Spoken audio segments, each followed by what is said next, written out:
Teachers, students, and parents are reacting to another mass shooting at a school, this time in Uvalde, Texas. I was simply gutted, devastated, just couldn't understand this incomprehensible act committed on children. I broke down in tears.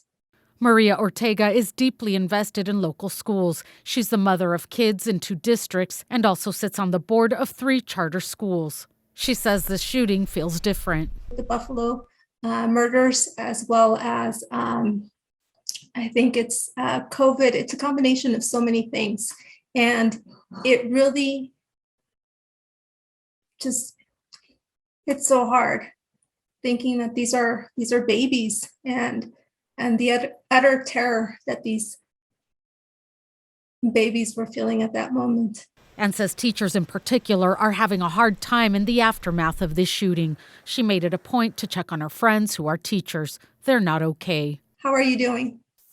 And she said she got to school this morning and she simply sat in her car and cried. This is where staff members who know our kids well, lean in. Greg Mizell, the assistant superintendent in charge of safety at the Poway Unified School District, says this is a tough day for everyone in their district. He wants them to know not only do they have emotional support at the ready, but also security and other measures are in place to keep them safe. Each and every one of our students deserves, right, to walk on a campus where they feel safe, where they feel welcomed, where they feel supported. And on a day like today, the relationships really kick in.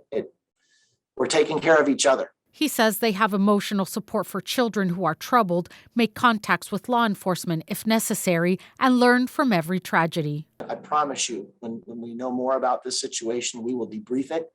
We will learn what we can from it, and we will do what we can forward to ensure we're better prepared, even more so. San Diego County Sheriff Tony Ray says their deputies are wearing mourning bands in solidarity with Uvalde.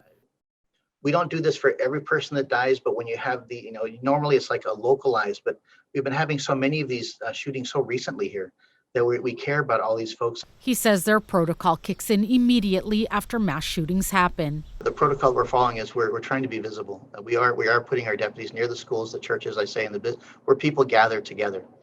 So they know that we're out there protecting them. And they also reach out to neighborhood and business watch groups, but says he can't emphasize enough how important it is for people in the community to communicate and ask for help before it's too late. Oftentimes I talk to people and they say, yeah, I thought something was wrong, but I know you're busy. I didn't want to bother you. Well, we want to be bothered. If somebody sees something, they think someone is acting weird or strange, or they're uncomfortable about something, it's okay to call the sheriff's department. Kitty Alvarado, KPBS News.